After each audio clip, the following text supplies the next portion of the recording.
His Excellency Sheikh Abdullah bin Nasser al-Bakri, Chairperson of the Arab Labour Conference and Minister of Labour of Oman, Excellencies, Ministers, His Excellency Dr. Ahmed Lukman, Director General of the Arab Labour Organization, dear ALO and ILO tripartite constituents, since December last year, stemming from Tunisia, rebounding in Egypt, spreading in various parts of the Arab world, young men and women, workers from all range, economic operators, actors of the civil society, ordinary people, have called for more rights and more opportunities. They express that the time has come for a new era of social justice. On the 21st of March 2011, the ILO governing body held a special session in Geneva on a more equitable future in the Arab world. On this occasion, our Director General, Mr. Juan Somavia, stated, I quote, "Truly, this is a time when all actors of society are called upon to exercise their responsibility so that they will be on the right side of the history being made in front of our eyes by the peaceful popular expression of the people's will," end of quote. Indeed, the Arab world is going through a period of unprecedented changes and challenges. We also know that the Arab world has a lot of strengths on which to build its common destiny. A rich culture and history, a dynamic and young population, vast natural resources, and a large regional market. But the unfolding events in the region are showing that no economic development can be sustained unless it creates jobs for the growing labor force and is accompanied by social policies for the most vulnerable.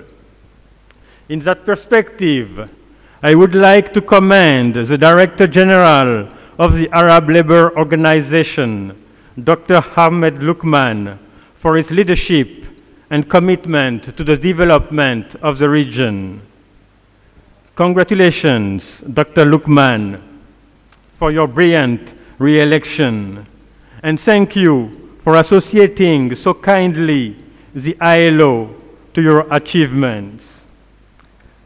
Congratulations also for the 3 key and timely reports presented to this conference on micro, small, and medium enterprises as employment-boosting development engine, the effects of the global economic crisis on national and Arab workers, and social dialogue for sustainable development.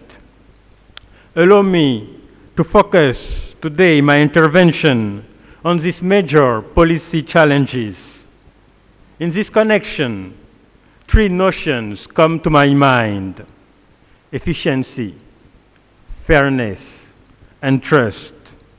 First, promoting an efficient growth. For growth to be sustainable, it must be efficient and broadly shared. Policies have therefore to create an environment that allows all segments of the population to contribute to and benefit from economic growth.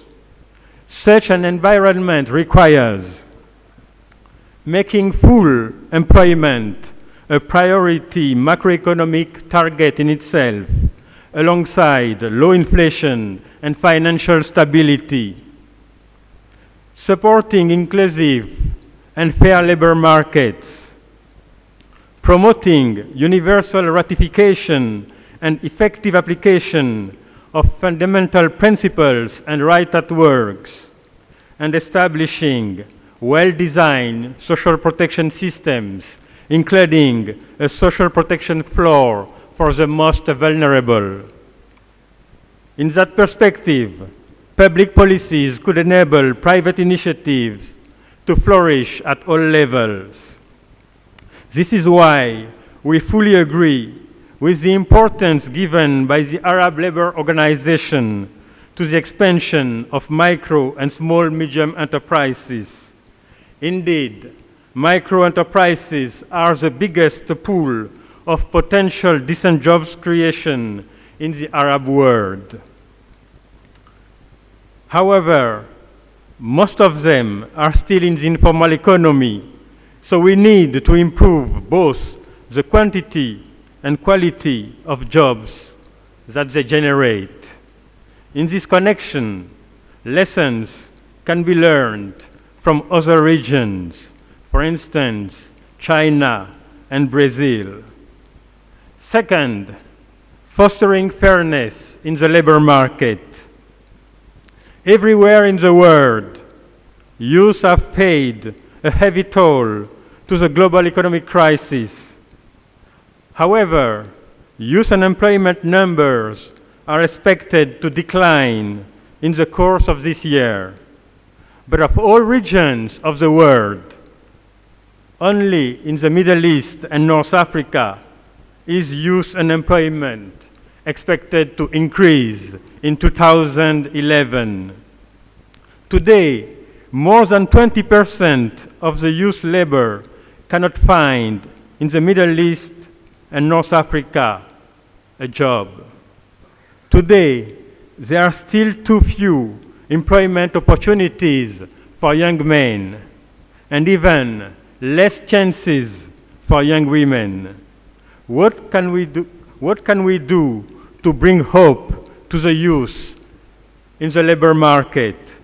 The reply is straightforward: fairness. What is requested on the supply side in the labor market is a fair environment for sustainable enterprises. And what is requested on the demand side in the labor market is a better listening of young people's needs. And that leads me to my third point: building social trust. There is no sustainable development without people's trust, and social dialogue can help bring the trust gap in our societies. More than ever, we need to build a social trust through social dialogue to empower governments, employers, and workers to democratic governance through freedom of association and collective bargaining.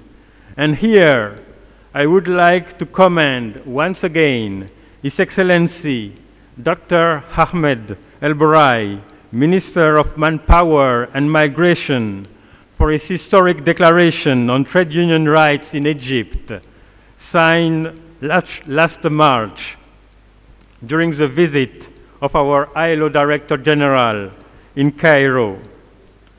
This is also why we welcome the recommendations of the Regional Conference on Social Dialogue in the Arab States, held in Rabat last December, as they call for decent work country programs to mainstream social dialogue and build capacity of social partners for effective participation.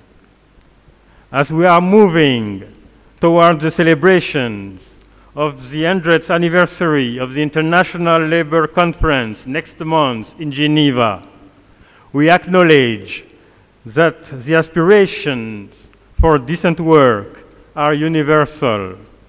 The values are international, but the ingredients are local. While I'm speaking here on behalf of the ILO, I would like to reinforce the message as an African that Africa region and the Arab region share similar challenges and aspirations. And we can be proud of the increasing cooperation between sub-Saharan Africa and Arab countries as an example of South-South cooperation based on shared values and solidarity. And together with my colleague and friend, the Assistant Director General and Regional Director, Nada Al-Nashif, we pledge today our commitment from Beirut to Addis Ababa and from Algiers to Cairo to spare no efforts to accompany the Arab March toward decent work for all. Thank you so much for your attention.